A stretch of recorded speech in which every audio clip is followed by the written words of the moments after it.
آپ جب واقعہ سنا رہے تھے ماں کا، آپ نے کہا انہوں نے کہا تیری ماں نہیں رہی تو اب ذرا انہوں نے کہا تھا کہ سنبھل کے آنا، اب تیرے لیے دعا کرنے کے لیے کچھ نہیں ہے.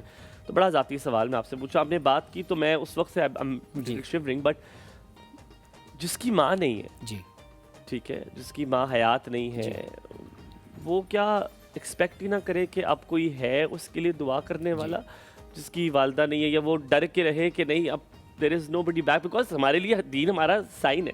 تو اس کے حوالے سے کیا دیکھیے، وہ تابش نے کہا تھا کہ سخت راستوں میں سفر آسان لگتا ہے، یہ میری ماں کی دعا کا اثر لگتا ہے.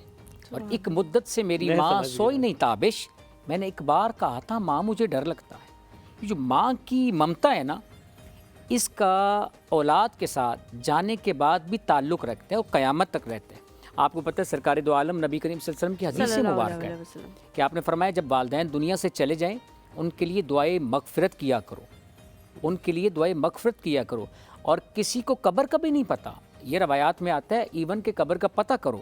اگر نہیں پتہ تو گناہگار شخص ہے، ماں باپ کا یعنی نافرمان شخص ہے، وہ قبر تلاش کرے. قبر کا نہیں پتہ تو وہ رخ کر لے، ایک بنا لے، وہاں کا رخ کر کے قبر پہ پہنچے. خبر ہے اس کو ایک لمحہ ایسا آئے گا، ماں غیب سے ندا آئے گی جا تجھے بخش دیا. میں آپ کو اپنا تجربات بتاتا ہوں. میرے والد گرامی کہتے تھے کہ پاکستان کے کسی بھی جگہ پہ میں ہوں، کسی بھی صوبے میں ہوں، جب بھی مجھے مشکل پیش آتی تھی میں رات کو گھر میں ماں کی قبر کی طرف رخ کر کے دعا کرتا تھا، صبح میرا مسئلہ حل ہو جاتا تھا. یہ ماں ہے.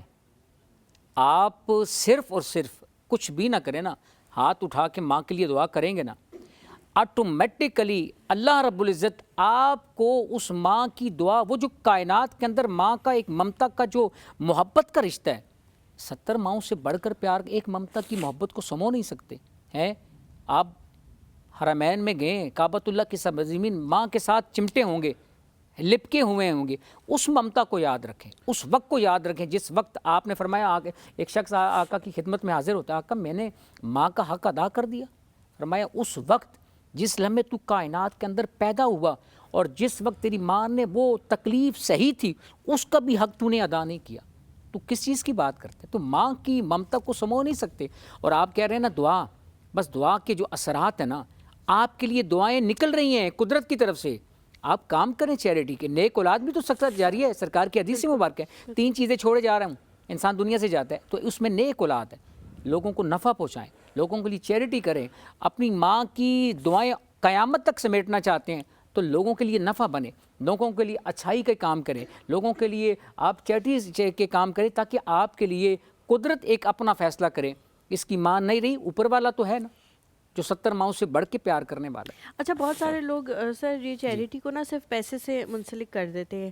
اگر کوئی شخص ایسا ہے جو کرنا بھی چاہتا ہے کچھ کسی کے لیے کچھ اور نہیں کر پاتا کیونکہ اس کے پاس مالی مدد نہیں کر سکتا وہ کسی کی، تو اس کو کیا کیا کام کرنے چاہیے؟ ایسا نہ ہو لوگ صرف کہیں گے جی ہمارے پاس کیونکہ پیسہ نہیں ہے تو ہم تو کچھ کر نہیں سکتے کسی اور کے لیے. پتہ کیا مسئلہ یہ ہے، بڑی سادہ سی بات ہے. سرکار کے پاس ایک شخص حاضر ہوا، سرکار نے فرمایا آپس میں تحفے تقسیم کیا کرو، تحائف دیا کرو.